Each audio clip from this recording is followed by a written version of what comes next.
एकदमै राम्रो थिए किनकि सबैको एज अ वुमेन्स क्रिकेटर सबैको सपना हुन्छ कि हामी पनि वर्ल्ड कप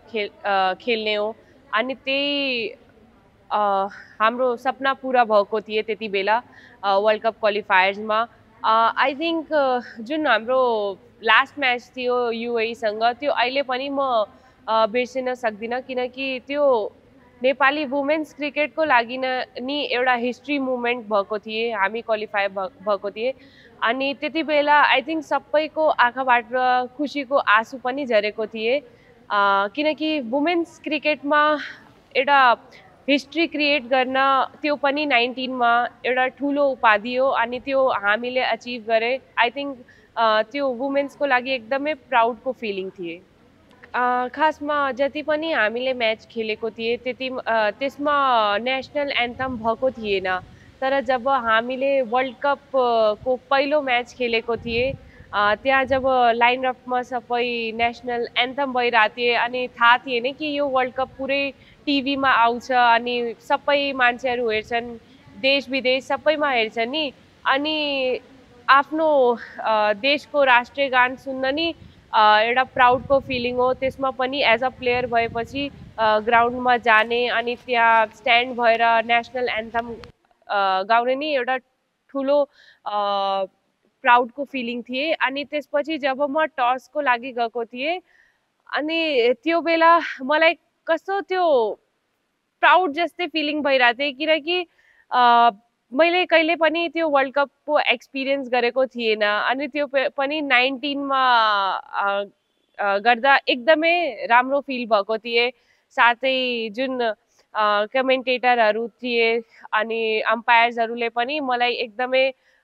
सपोर्ट गर्नुभएको थिए त्यति बेला नि किनकि जुन हाम्रो कुनै कुनै अम्पायर वर्ल्ड कप क्वालिफायर्सदेखि नि आएको थिए अनि उनीहरूले भन्नुभएको थियो कि यो नेपाल टिम पहिला जस्तो छैन जुन त्यो युएईसँग नि 8 रनमा अल आउट भएको थिए त्यो यो टिम एकदमै डिफ्रेन्ट छ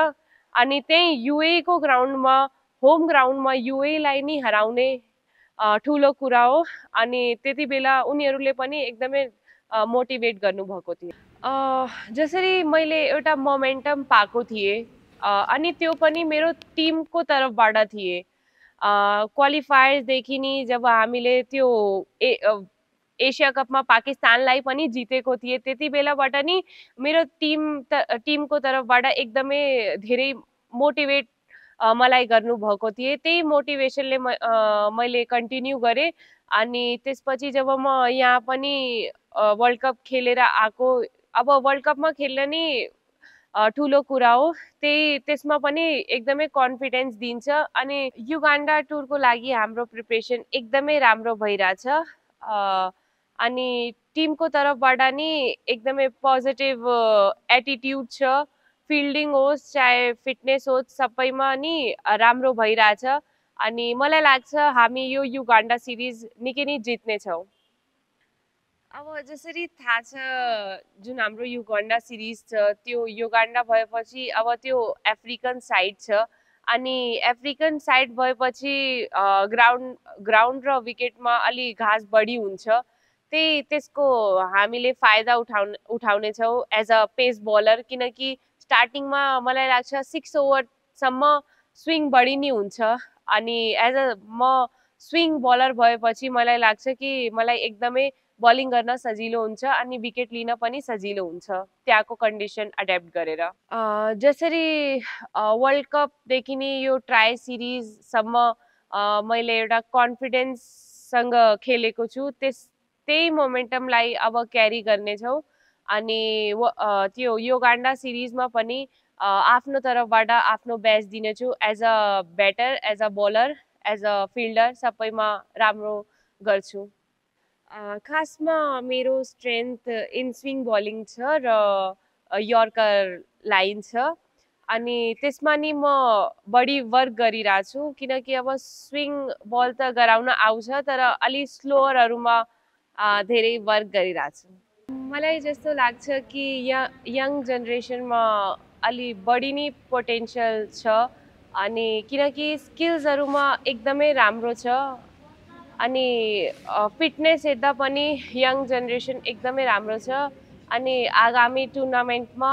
त्यही जुन हाम्रो 19 को प्लेयरहरू थिए त्यो राम्रो नै इम्प्याक्ट पार्छ जस्तो मलाई लाग्छ। जसरी जुन 50 को मोमेन्टम लिइरहेको छु, अब त्यो यो गान्डा सिरिजमा पनि मेरो खासमा लक्ष्य छ कि एउटा न एउटा म्याचमा 5 विकेट होल र 50 बनाउने मेरो लक्ष्य। साथै इफ 50 कन्भर्ट भए म 100 को लागि जान्छु। अनि जसरी मैले 19 मा 100 हानेको थिएँ, त्यसरी नै अब सिनियरमा पनि 100 हान्न इच्छा छ मेरो।